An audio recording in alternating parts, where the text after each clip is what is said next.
Congratulation Bangladesh 2026 সালে এসে অস্ট্রেলিয়ার মাটিতে অস্ট্রেলিয়াকে প্রথম ম্যাচ হারিয়ে দিয়েছে। জীবনে কল্পনা করতে পারে নাই যে অস্ট্রেলিয়ার মাটিতে গিয়ে অস্ট্রেলিয়াকে হারাতে পারবে। যেখানে প্রস্তুতি ম্যাচে খারাপ একটা সময় পার করেছে, সেখানে তো মানুষে বুঝতে পারছে বাংলাদেশ অল আউট হয়ে যাবে, প্রায় 200 রানও করতে পারবে না, এমন একটা পরিস্থিতিতে পড়েছিল। কিন্তু না, সেটা হতে দেয়নি। টসে প্রথম ব্যাট করতে নামছে অস্ট্রেলিয়া, তারা কিন্তু 198 রানে শেষ। তারপরে বাংলাদেশ ব্যাটিং করতে নামছে, ওখানে তারা ভালো একটা টার্ন করে ফেলেছে, 426 রান করেছে। তারপরে যখন দ্বিতীয় ইনিংস অস্ট্রেলিয়া ব্যাটিং করে, তখন তারা 300 রানও করতে পারে নাই, তার ভিতরে প্যাকেট হয়ে গেছে। তারপরে টার্গেট দাঁড়িয়েছে মাত্র 57 রান। সেই 57 রান চেঞ্জ করতে গিয়ে তানজিদ তামিম আউট হলো, কিন্তু পরবর্তীতে বাংলাদেশ ম্যাচটা জিতে যায়। এইরকম একটা ঐতিহাসিক জয় যেটা কেউ কখনো ভুলতে পারবে না। কারণ বাংলাদেশ এর আগে কত ভালো খেলেছে সেটা তো আপনারাও জানেন, জিম্বাবুয়ের কাছে হেরে আসছে, এবং কি অস্ট্রেলিয়া কোনো বাংলাদেশের সাথে খেলতে চায়নি।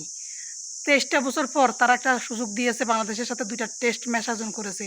আর প্রথম ম্যাচে তারা কামিও ইনিংস খেলে বোলিং ভালো করেছে, ব্যাটিং ভালো করেছে, ফিল্ডিংও মোটামুটি দুর্দান্ত ছিল, যার কারণে এই ঐতিহাসিক জয় পেয়েছে। অস্ট্রেলিয়া তো ভাবতেও পারে নাই এরকম একটা পরিস্থিতিতে পড়বে। তারা তো সবসময় হতাশাই ছিল, বোলিংয়ে ভালো করতে পারতেছে না, ব্যাটসম্যানটা ভালো করতে পারতেছে না, এমন পরিস্থিতিতে পড়েছে। অথচ বাংলাদেশে যে বিশ্বমানের বোলার আছে সেটা কিন্তু কেউ কল্পনা করতে পারে না। হাসান মাহমুদ কদিন আগে কাউন্টি ক্রিকেট খেলে আসছে, সেখান থেকে ভালো পারফরমেন্স করে আজকে সে 9 উইকেট পেয়েছে একটা ম্যাচে, সে খেলার ঘুরিয়ে দিয়েছে। তারপরে মেহেদী মিরাজ দুর্দান্ত 5 উইকেট পেয়েছে দ্বিতীয় ইনিংসে।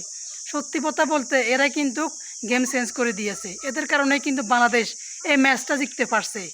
অতএব বাংলাদেশ এখন বড় মাপের ক্রিকেট খেলতেছে টেস্টের মধ্যে, যেটা কিন্তু নিউজিল্যান্ডকে হারিয়েছে, অস্ট্রেলিয়াকে হারিয়েছে, পাকিস্তানকে হারিয়েছে। দুর্দান্ত, সত্যি অসাধারণ দুর্দান্ত, কম বললেই কম হয়ে যাবে। তাই বলতেছি বাংলাদেশের জন্য অনেক অনেক শুভকামনা। সত্যি এরকম একটা ম্যাচ দেখবো কখনো আমরা কল্পনা করতে পারি নাই। জিম্বাবুয়ের সাথে বড়াডুবি খাওয়ার পর বাংলাদেশ তো প্রায় নিশ্চিতে ছিল এখানে খেলতে গিয়েছে খারাপ অবস্থায় ফিরে আসবে, মুখ কালা করে ফিরে আসবে, কিন্তু সেটা হতে দেয়নি।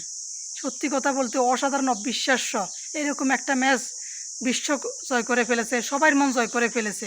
কেননা অস্ট্রেলিয়ার মাটিতে গিয়ে অস্ট্রেলিয়াকে নাকানি সুবানি খাওয়ানো, এটা ভাই এত সহজ জিনিস না, বিরাট একটা বহজ জিনিস। এটা কিন্তু করতে পারছে একমাত্র বোলিং ভালো করার কারণে, ব্যাটসম্যানদের দায়িত্বশীল ব্যাটিংয়ের কারণে। সত্যি কথা বলতে অসাধারণ একটা ম্যাচ দেখলাম। তানজিদ তামিম তো প্রথম ইনিংসে 100 রান করেছে, নাজমুল হাসান শান্ত 85 করেছে, মমিনুল হক 49 করেছে, মুশফিকুর রহিম 35 করেছে। এইভাবে করে এগিয়ে গেছে, এবং মিরাজ করেছে 50, যার কারণে ভালো খেলতে পেরেছে। দ্বিতীয় ইনিংসও কিন্তু ভালো বোলিংয়ের কারণে আজ এ পর্যন্ত বাংলাদেশ জিততে পারছে। সত্যি অসাধারণ, অবিশ্বাস্য একটা ম্যাচ দেখলাম। দ্বিতীয় ম্যাচের জন্য শুভকামনা রইল।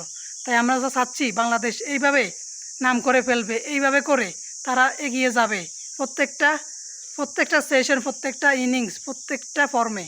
তো সবার জন্য দোয়া করবেন এবং শুভকামনা জানাবেন বাংলাদেশ টিমের জন্য, তা এত সুন্দর একটা আমাদেরকে আনন্দ দেওয়ার জন্য। এত আশা ছিল, আমরা কখনো কল্পনা করি নাই। আশা ছিল আমরা ভালো একটা করবো, কিন্তু এরকম করবো কেউ কল্পনা করি নাই। সত্যি অবিশ্বাস্য, অসাধারণ একটা জয় উপভোগ করলাম, যেখানে স্টার্কের মতো বলার, কামিংসের মতো বলার, তারপরে হজলিউডের মতো বলার, সবাইকে চমকে দিয়ে বাংলাদেশ ভালো করছে। সত্যি কথা বলতে পুরো বিশ্ব রেকর্ড করেছে, পুরো বিশ্বের মানুষ তাকিয়ে রয়েছে বাংলাদেশের ম্যাচের দিকে। বাংলাদেশ এমন একটা ম্যাচ উপহার দিবে কেউ জীবনও কল্পনা করে নাই। কারণ যেখানে অস্ট্রেলিয়া বাউন্সিং উইকেট, সেখানে তো বাংলাদেশ এরকম ভালো পারফরমেন্স করবে অপ্রত্যাশাজনক একটা দিক।